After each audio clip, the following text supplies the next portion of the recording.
Jamais sans la grâce, une dévotion matinale proposée par l'Église évangélique de la grâce en collaboration avec l'Institut de théologie de Cotonou.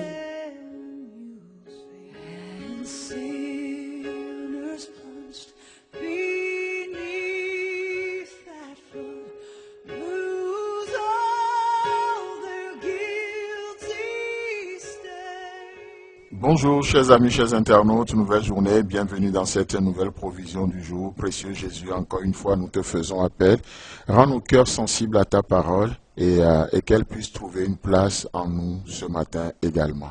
Amen. Alors chers amis, hier je vous ai parlé de cette histoire de David et Goliath. Je n'ai pas eu le temps de vous donner des passages où ils se sont lancés des défis, mais nous voyons cette histoire dans 1 Samuel chapitre 17. Déjà à partir du verset 49, il est dit, il mit la main dans sa gébussière, il prit une pierre et lança avec sa fronde. Il frappa le Philistin au front et la pierre s'enfonça dans le front du Philistin qui tomba le visage contre terre. Ainsi, avec une fronde et une pierre, David fut plus fort que le Philistin et le terrassa et lui ôta la vie sans avoir d'épée à la main. Le verset 51. Il courut, s'arrêta près du Philistin, se saisit de son épée qu'il tira du fourreau, le coupa, le tua et lui coupa la tête. Les Philistins, voyant que leur héros était mort, prirent la fuite. Waouh, quelle belle histoire d'un homme fidèle et véritable. David avait fait une promesse à Goliath, tout comme Goliath aussi avait fait une promesse, sauf que Goliath sera défaillant dans sa promesse. Goliath est un homme, il vient au nom de Dagon, il vient au nom de Dieu de ce monde, il vient avec sa force, il vient avec sa puissance. Certains comptent sur leurs chars, d'autres sur leurs chevaux aujourd'hui, dans cette journée. Mais nous comptons sur le nom de l'Éternel. Alléluia. Nous comptons sur le nom de l'Éternel. Et il a dit, il mit la main dans sa gébussière, il prit une pierre et la lança avec sa fronde. Il frappa le Philistin au front et la pierre s'enfonçant dans le front du Philistin qui tomba le visage contre terre. Vous savez, ça vous rappelle une histoire? Le front, l'attaque vient de devant. Normalement, Goliath devait tomber sur sa nuque. Goliath devait tomber sur le dos. Mais il était tombé face contre terre. Vous savez quoi?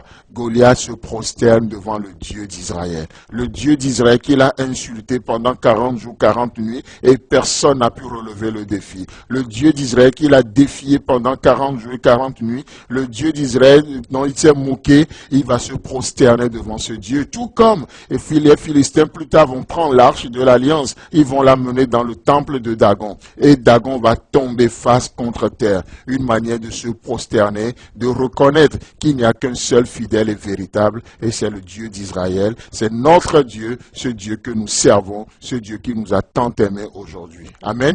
Donc, le Philistin tomba le visage contre terre. Ainsi, avec une fronde et une pierre, David plus fort que le Philistin. Alléluia. C'est ton histoire, et je prie que tu puisses l'expérimenter aujourd'hui. Oh, Dieu dans les petites choses. Dieu dans les petites choses. Tu n'as pas besoin d'une grande armée. Ce n'est pas une grande armée qui sauve le roi. Non, c'est l'Éternel. C'est l'Éternel qui délivre le roi. Le Seigneur peut sauver au moins d'une grande armée, comme il peut aussi sauver au moins d'une petite armée. Donc, David, avec une fronde et une pierre, les choses insignifiantes. Les choses insignifiantes. Et David fut plus fort que le Philistin. Il le terrassa et lui ôta la vie sans avoir d'épée à la main. La main nue. Et la main nue, qu'est-ce qui va se passer? Samson va tuer ce lion également qui va surgir de la vie. Sans avoir quoi que ce soit à la main, Samson va agir. Chers amis, chers internautes, aujourd'hui, qu'est-ce qui se passe? Le Seigneur nous appelle à ouvrir notre main. Et plus nous ouvrons notre main, c'est lui qui le remplit. C'est lui qui dirige nos mains. C'est lui qui exerce nos mains au combat. Ce n'est pas nos techniques, ce n'est pas nos expériences, ce ne sont pas nos calculatrices. Non, ce ne sont pas même nos CV. C'est lui qui exerce mes mains au combat. Et c'est lui qui m'apprend comment je peux tirer ce matin. Et c'est lui qui le fait. Je prie qu'il t'enseigne aujourd'hui. Alors que nous parlons aussi de dons, que le Seigneur t'enseigne à donner. Que le Seigneur t'enseigne comment prendre soin de ta famille. Que le Seigneur t'enseigne comment être une source de bénédiction pour quelqu'un aujourd'hui. Avec les mains nues, sans rien en main, David terrassa Goliath. Et la question ce matin peut être, est-ce que la mort de Goliath n'est pas suffisante pour apporter la délivrance qu'il faut à Israël? Oui, pour l'homme naturel, il peut dire oui, c'est suffisant. Pour l'homme charnel, il peut dire oui, la mort de Goliath est suffisante. Pour quelqu'un qui n'a aucun sens d'engagement, ni ce que c'est que l'intégrité, il peut dire oui, c'est suffisant. Pour quelqu'un qui se contente de la médiocrité sous prétexte que c'est du contentement, il peut dire oui, c'est suffisant. Mais David savait la parole qu'il a donnée et il savait qu'il faut tenir parole. Alors, la tête de Goliath doit tomber. Chers amis, chers internautes, que Dieu vous dirige, qui vous enseigne à comment faire tomber la tête de vos Goliaths pour une victoire totale. Amen.